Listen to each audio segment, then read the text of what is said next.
Presiden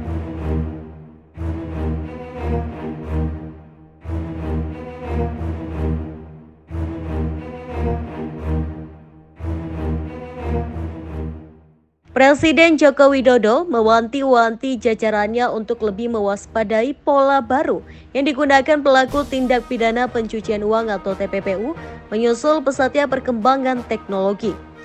Salah satu pola baru pelaku TPPU yakni lewat aset kripto.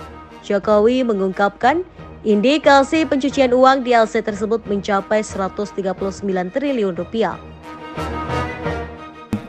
Data Crypto Crime Report menemukan ada indikasi pencucian uang melalui aset kripto ini sebesar 8,6 miliar US dollar di tahun 2022.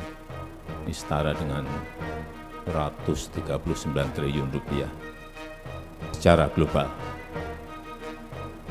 Bukan besar, tapi sangat besar sekali. Selain aset kripto, beberapa instrumen yang beresiko dimanfaatkan oleh pelaku TPPU meliputi aset virtual, NFT, aktivitas loka pasar, uang elektronik, hingga kecerdasan buatan atau artificial intelligence atau AI yang digunakan untuk mengotomasi transaksi. Jokowi menyampaikan penanganan TPPU harus komprehensif dilakukan. Otoritas tidak boleh kalah dan ketinggalan untuk memberantas tindak-tindak pidana tersebut. Ini kita tidak boleh kalah. Tidak boleh kalah canggih. Tidak boleh jadul. Tidak boleh kalah melangkah. Harus bergerak cepat. Harus di depan mereka. Kalau enggak ya kita akan ketinggalan terus. Di sisi lain, Indonesia harus waspada terhadap ancaman pendanaan terorisme. Ia berharap lembaga terkait termasuk PPATK serta kementerian atau lembaga lain terus meningkatkan sinergi dan inovasinya. Dan selain TPPU, kita juga harus waspada terhadap ancaman pendanaan terorisme. Ini juga terus-menerus harus kita monitor, harus kita cegah. Dan saya berharap PPATK serta kementerian lembaga yang terkait dapat terus meningkatkan sinergi dan inovasinya. Terakhir, saya titip, upayakan maksimal penyelamatan dan pengembalian uang negara, sehingga perampasan aset jadi penting untuk kita kawal bersama. Kita tahu, kita telah mendorong mengajukan undang-undang perampasan aset pada DPR dan juga undang-undang pembatasan uang kartal ke DPR, dan bulannya ada di sana. Karena kita harus mengembalikan apa yang menjadi milik negara, kita harus mengembalikan apa yang menjadi hak rakyat.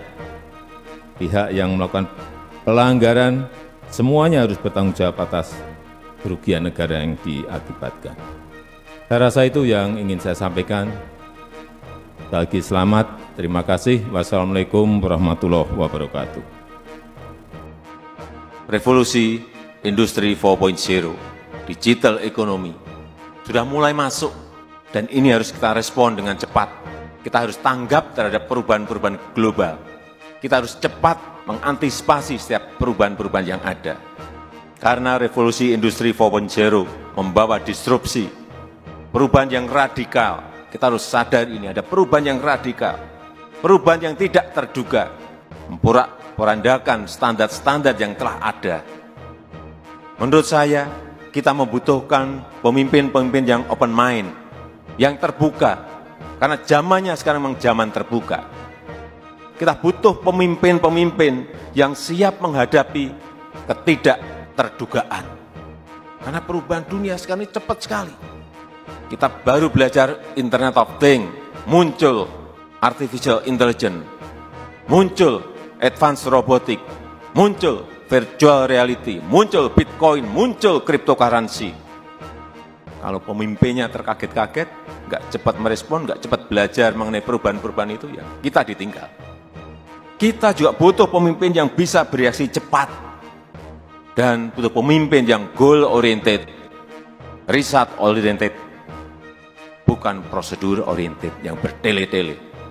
Dan kita harapkan training-training yang nanti akan kita lakukan secara besar-besaran, lahir para reformis, pembawa perubahan-perubahan, bisa mengantisipasi adanya perubahan-perubahan, yang mau membuat sistem itu menjadi sederhana,